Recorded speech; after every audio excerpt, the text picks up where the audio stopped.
A very good morning to all. I hope you all are doing good. So I am Riya Pandey, business studies educator, and class में हमने concept पढ़ा था coordination का। आज उससे related 3 MCQs करेंगे और ये चैप्टर कंप्लीट हो गया है। ठीक है, सो अब हम next chapter principles of management chapter 2 उसके बारे में थोड़ा सा क्रक्स थोड़ा बेसिक्स पढ़ लेंगे। फिर नेक्स्ट वीडियो में हम उसको स्टार्ट करेंगे। ठीक है, पहला क्या है, the concept ensure integration timing sequence of efforts so that plan objectives are achieve with minimum conflicts, coordination without even thinking a little bit, which concept as a binding force of all department. आपको बताया था ना, ये coordination होता है। ठीक है, ये सेंटर है। ठीक है, अब ये सबको बांध करके रखता है। ठीक है, यहाँ पे प्लानिंग आ गया, यहाँ ऑर्गेनाइजिंग आ गया, यहाँ स्टाफिंग आ गया, यहाँ डायरेक्टिंग आ गया और यहाँ कंट्रोलिंग आ गया। ठीक है, ये ऐसे, तो ये सबको जोड़ के रखता है, दैट इज कॉल्ड कोऑर्डिनेशन। यहाँ पे आंसर क्या हो जाएगा, कोऑर्डिनेशन।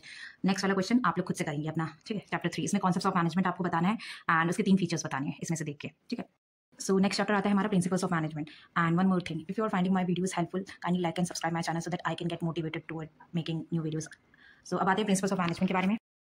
देखो, किसी भी बिजनेस को रन करने के लिए स्मूथली आपको कुछ रूल्स और रेगुलेशंस फॉलो करने पड़ते हैं। मतलब बिजनेस ऑर्गेनाइजेशन में कुछ रूल्स और रेगुलेशंस बनते हैं जिनको फॉलो करने पड़ते हैं ताकि उनका बिजनेस स्मूथली रन करे, कोई प्रॉब्लम ना आए। अब वो जो रूल्स और रेगुलेशंस होते हैं उनको कहते हैं प्रिंसिपल्स ऑफ मैनेजमेंट। और वो प्रिंसिपल्स ऑफ मैनेजमेंट क्या होते हैं, जैसे फॉर एग्जाम्पल आप किसी कंपनी और इंस्टीट्यूशन में हो, ठीक है, and you are at the managers position और you are in the admin department. So discipline बना के रखना है। ठीक है, सब लोग रूल्स और रेगुलेशन जो आप बना रहे हैं उनकी रिस्पेक्ट करो और उनको फॉलो करें आप। और प्रिंसिपल्स ऑफ मैनेजमेंट में क्या जाता है, अथॉरिटी और रिस्पॉन्सिबिलिटी। हर एक कैंडिडेट को आपको बताना है कि उनकी क्या क्या रिस्पॉन्सिबिलिटी है और ये भी देखना है कि वो काम अच्छे से कर रहे हैं कि नहीं कर रहे हैं। डिवीजन ऑफ वर्क मतलब काम बांटना है आपको। अगर आप किसी कोई इंस्टीट्यूशन चला रहे हैं, कोचिंग इंस्टीट्यूशन चला रहे हैं, तो आप देखेंगे कि मतलब कौन सा कैंडिडेट है और कौन सा सब्जेक्ट पढ़ाएगा। ठीक है, सबके बीच में एक कोऑर्डिनेशन बना के रखना चाहिए। That is called the principles of management. Principles of management में आता है डिसिप्लिन।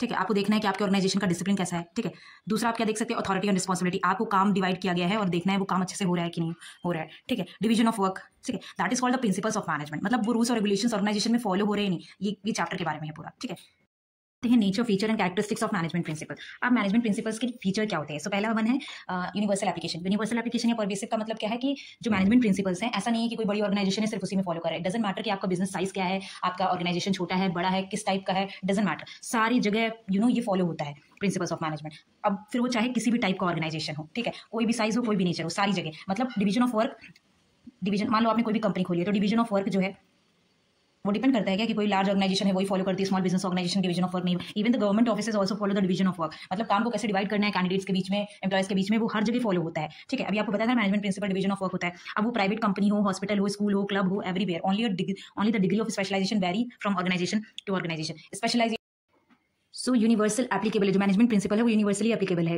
वो डिपेंड नहीं करता है कि वो बिजनेस ऑर्गेनाइजेशन बड़ा है या छोटा है। Second one is general guidelines. ये जो मैनेजमेंट के रूल्स और रेगुलेशंस है ना, ये जनरल गाइडलाइंस है। मतलब ये रूल्स जनरल गाइडलाइंस, इसका मतलब ये नहीं है कि कंपनी की सारी प्रॉब्लम का सोल्यूशन इसी में, मतलब रेडीमेड सोल्यूशन नहीं बना के दिया, बट गाइडलाइंस है, you have to follow it. अब वो कंपनी टू कंपनी डाइफर करता है। आप अपनी कंपनीज में आप वो गाइडलाइंस को फॉलो करना होता है, बट वो चेंज भी कर सकते हैं आप, मतलब उसके टाइम को। ठीक है, फॉर एग्जाम्पल जैसे principle of stability of tenure consist of giving a stable time. जैसे फॉर एग्जाम्पल आपने अपने एम्प्लॉय को समय दिया है कि आप 1 महीने के अंदर ये टास्क पूरा करो, पर वो कंपनी टू कंपनी डिफर करता है। मतलब हो सकता है आप अपनी कंपनी में उस एम्प्लॉयज को वो काम करने का 6 मंथ दे सकते हैं, 1 ईयर दे सकते हैं, 2 ईयर दे सकते हैं। वो डिपेंड करता है कंपनी टू, वो वेरी करता है कंपनी टू कंपनी। ठीक है, तो जो मैनेजमेंट प्रिंसिपल है वो जनरल गाइडलाइन है, पूरा रेडीमेड सोल्यूशन नहीं है। ठीक है, third one is found by practice and experiments. Practice and experiments, जो मैनेजमेंट प्रिंसिपल्स बने हुए हैं उनको प्रैक्टिस किया गया है, मतलब एक्सपेरिमेंट्स किए गए हैं, ऑब्जर्व किया गया है, तब वो आए हैं। ऐसा नहीं है कि एक रात को बैठे और हमने सोच लिया कि प्रिंसिपल ऑफ डिवीजन को फॉलो करना है, मतलब काम को डिवाइड कर देंगे तो काम अच्छे से होगा, और हमने उसको लगा दिया। ठीक है, ऐसे नहीं होता है। मतलब ये जो प्रिंसिपल्स आपके मैनेजमेंट के आए हैं उनको प्रॉपर स्टडी किया गया है, उनको एक्सपेरिमेंट किया गया, उनका ट्राई टेस्ट हुआ है, तब जाके वो प्रिंसिपल आए। जैसे for example principle of division इस वजह से डेवलप हुआ है क्योंकि ये टेस्ट किया गया और ये देखा गया है कि अगर हम काम को डिवाइड कर देते हैं तो एफिशिएंसी बढ़ जाती है और परफॉर्मेंस इंक्रीज होती है। अब आप सोचो कि एक काम, ठीक है, अब स्कूल में एक ही टीचर हायर किया जाए, ठीक है, और उसी टीचर से बोल दिया जाए कि आपको 12th क्लास में आपको सारे सब्जेक्ट पढ़ाने, मतलब आप अकाउंट्स भी पढ़ाओगे, आप बिजनेस भी पढ़ाओगे, आप इकोनॉमिक्स भी पढ़ाओगे, एंड जो अदर सब्जेक्ट्स है मतलब हिंदी, इंग्लिश और फिजिकल एजुकेशन, ये भी आप ही पढ़ाओगे। तो अब बताओ उसकी परफॉर्मेंस हर एक सब्जेक्ट में अच्छी रहेगी? सेम नहीं रह सकती। हो सकता है उसका स्पेशलाइजेशन बिजनेस स्टडीज हो तो बिजनेस स्टडीज अच्छे से पढ़ाए, अकाउंट्स अच्छे से पढ़ा ले, इकोनॉमिक्स अच्छे से पढ़ा ले क्योंकि कॉमर्स में उसका स्पेशलाइजेशन हो, बट हिंदी इंग्लिश नहीं पढ़ा पाए हो सकता है अच्छे से। तो अगर काम को डिवाइड कर देते हैं, एक बंदे को उसकी स्पेशलाइजेशन की वजह से वर्क मिलता है तो उसकी एफिशिएंसी बढ़ जाती है और परफॉर्मेंस भी बढ़ जाती है। ठीक है, fourth one is flexible. Flexible management के जो प्रिंसिपल्स हैं वो फ्लेक्सिबल हैं। फ्लेक्सिबल का मतलब क्या होता है, आप उनको चेंज कर सकते हैं, मतलब कंपनी टू कंपनी चेंज हो सकता है। ऐसा नहीं है कि वो रिजिड स्टेटमेंट बना के दिया है कि आपको यही फॉलो करना ही पड़ेगा। नहीं, हर कंपनी अपने हिसाब से, मतलब रूल्स और रेगुलेशंस है, ठीक है, बट उसको हर कंपनी अपने हिसाब से फॉलो कर सकती है। मतलब कोई उन पर प्रेशर नहीं है कि आपको ऐसे ही फॉलो करना है। कंपनी अपने नेचर के हिसाब से, अपनी रिक्वायरमेंट के हिसाब से उसमें चेंज कर सकती है। ठीक है, दैट इज वाई मैनेजमेंट के प्रिंसिपल्स को फ्लेक्सिबल भी कहा गया है। ठीक है, fifth one is managerial, mainly behavioural.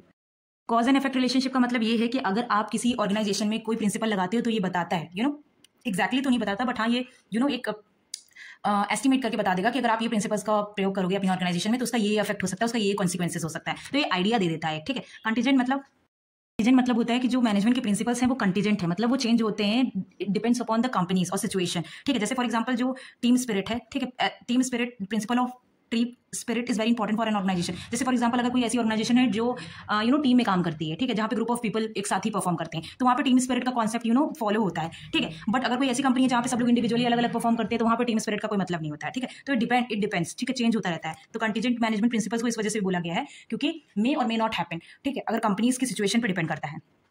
About the features of management. Thank you for watching this video. Stay tuned for the next video and kindly like and subscribe my channel.